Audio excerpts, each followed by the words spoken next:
दंगा तो ममता बनर्जी कराती है।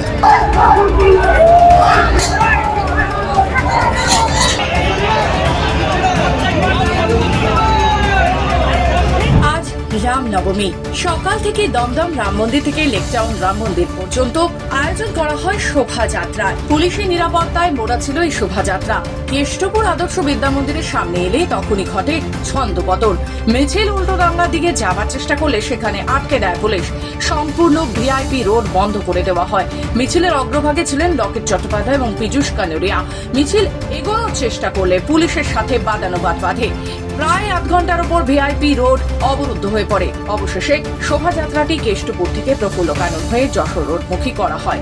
ড্রোন উড়িয়ে পুলিশ সর্বদাই নজরদারি রেখেছিল। ভিসি এয়ারপোর্ট ঐশ্বরিয়া সাগর জানান, নিরাপত্তার স্বার্থে ব্যারিকেড দেওয়া হয়েছে যাতে কোনো রকম গন্ডগোল না হয়। দেখেছে কোনো রকম রুটের কোনো রকম কিছু ছিল না, ওই দিক দিয়ে রুট ছিল, কিন্তু যেহেতু ওরা আমাদের আটকেছে, আমি বলেছি আমি এদিক দিয়ে আমরা যাব। আমাদের একটা রাস্তা নেই, আমাদের অন্য রাস্তা আছে, কিন্তু আমরা যাবই, কারণ কোনো ধর্মীয় মিছিলে আটকানোর কোনো অধিকার নেই। বারংবার আটকানো হচ্ছে, এর আগেও তো একাধিক ঘটনা ঘটেছে। কিসের জন্য ভয় পেয়েছে?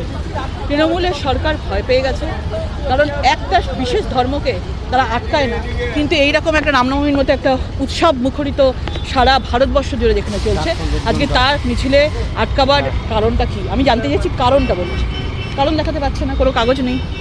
दंगा हो सकता है। दंगा तो ममता बनर्जी कराती है। आज जितना भी दंगा 10 दिन से करा रही है, आपको लगता है कि कहीं भी सनातनी हिंदू ये माला और पगड़ी बांध के दंगा करते हैं कोई? उनका वो जो कहना चाहती हैं कि हथियार लेके नहीं चलेंगे, अरे हमारे भगवान हथियार लेके चलते हैं। आप कौन होते हैं रोकने वाले? माँ काली बिना हथियार के हैं, माँ दुर्गा बिना हथियार के हैं। ডাইভার্সনের জন্য আমরা দাঁড়িয়ে আছি, এখান থেকে মারা যাবো ওই দিকে, তো ওই জন্য দাঁড়িয়ে মিছিলটা কোথা থেকে আসছে মানে? হরিপুরবাগ থেকে আসি। মানে মিছিলে যাতে কোনো রকম অপ্রীতিকর ঘটনা না হয়, সেই জন্য কি ব্যবস্থা এই অবস্থা? আমরা এই লাইক ট্রাফিক ডাইভার্সন আর ওনাদের প্রোটেকশনের জন্য এখানে